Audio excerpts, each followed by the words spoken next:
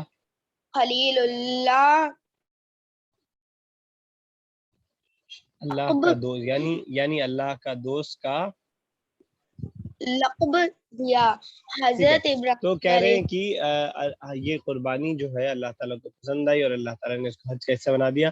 ہم ہر سال عید الاضحیٰ کے موقع پر یعنی بقرعید جس کو ہم کہتے ہیں اردو میں، بقرعید کے موقع پر اسی کی یاد میں قربانی کرتے ہیں اور اللہ تعالیٰ نے حضرت ابراہیم السلام کو حضرت سارہ سے دوسرا بیٹا اسحاق عطا کیا۔ پہلی جو ان کی وائف تھی وہ ہاجرہ تھی اور دوسری جو ان کی وائف تھی وہ سارہ تھی۔ تو انہوں نے جو ہے دوسری وائف سے اسحاق علیہ السلام بھی عطا کیا، یعنی دو بیٹے ہو گئے، پہلے اسماعیل دوسرے اسحاق۔ حضرت ابراہیم علیہ السلام اللہ کی رضا کے لیے ہر وقت اپنا سب کچھ قربان کرنے کے لیے تیار رہتے تھے۔ تو اللہ تعالیٰ کو خوش کرنے کے لیے اپنی ساری چیزیں وہ قربان کرنے کے لیے تیار رہتے تھے، چاہے وہ بیوی، بچے، بال، دولت، گھر بار، کوئی بھی چیز ہو۔ اسی لیے اللہ تعالیٰ نے آپ کو خلیل اللہ کا لقب دیا، آپ کو اللہ تعالیٰ نے خلیل اللہ کا یعنی اللہ تعالیٰ کا دوست، جو کہ ایک بہت بڑا اعزاز ہے، بہت بڑا ٹائٹل ہے، بہت بڑا لقب ہے کسی بھی انسان کے لیے کہ اللہ تعالیٰ اس کو اپنا دوست بنا لے۔ اللہ تعالیٰ یعنی اس دنیا کا خالق، مالک، اس پورے یونیورس کا بنانے والا، اس پورے یونیورس کو چلانے والا، وہ کسی شخص کو اپنا دوست بنا لے، لیکن یہ اتنا آسان نہیں ہے۔ اتنی قربانیوں کے بعد جب ان کو جو ہے یہ لقب عطا کیا گیا۔ چلو ناصر آگے، عبدالصمد کیمرہ اوپن کر لو۔ حضرت ابراہیم نے اللہ کی خاطر سب سے اپنا رشتہ توڑ لیا تھا، صرف اللہ کے ہو کر رہ گئے تھے۔ اس لیے قرآن میں جگہ جگہ آپ صلی اللہ علیہ وسلم کو آپ علیہ السلام صلی اللہ علیہ وسلم، آپ علیہ السلام کو حنف ہر طرف سے کٹ کر صرف اللہ کی طرف متوجہ رہنے والا کہا گیا ہے۔ آپ کو لوگوں کا امام بنایا۔ آپ کے زندگی میں ہمارے لیے بہترین نمونہ ہے۔ حضرت ابراہیم علیہ السلام کا قصہ تو کہہ رہے ہیں کہ حضرت ابراہیم علیہ السلام نے اللہ کی خاطر سب سے اپنا رشتہ توڑ لیا، صرف اللہ تعالیٰ کو خوش کرنا ان کی زندگی کا مقصد تھا، صرف اللہ کے ہو کر رہ گئے تھے۔ اس لیے قرآن میں جگہ جگہ آپ کو حنیف کہا گیا۔ حنیف کا کیا مطلب ہوتا ہے؟ بریکٹ میں لکھا ہے ہر طرف سے کٹ کر صرف اللہ کی طرف متوجہ رہنے والا، ایسے شخص کو حنیف کہتے ہیں۔ تو کیونکہ انہوں نے سب سے رشتے جو ہے اپنے گھر والوں سے، خاندان والوں سے رشتہ صرف اللہ تعالیٰ کے لیے توڑ لیا تھا، اس لیے ان کو حنیف کہا گیا ہے۔ آپ علیہ السلام کو لوگوں کا امام بنایا گیا، لوگوں کا لیڈر، لوگوں کا قائد بنایا گیا۔ آپ کی زندگی میں ہمارے لیے بہترین نمونہ ہے، آئیڈیل جس کو ہم کہتے ہیں۔ اب لاسٹ میں جو ہے اس پورے سبق سے اور حضرت ابراہیم اسلام کی زندگی سے ہمیں کیا سبق ملتا ہے، یہ 2 لائن کے اندر بتایا ہے۔ چلو آفرین پڑھو۔ ہر دین کا نقشہ ہو اور اللہ کا حکم ہو تو اپنا گھر، خاندان اور وطن سب چھوڑ دینا چاہیے، اپنی پیاری چیز قربان کر دینی چاہیے، جیسا کہ حضرت ابراہیم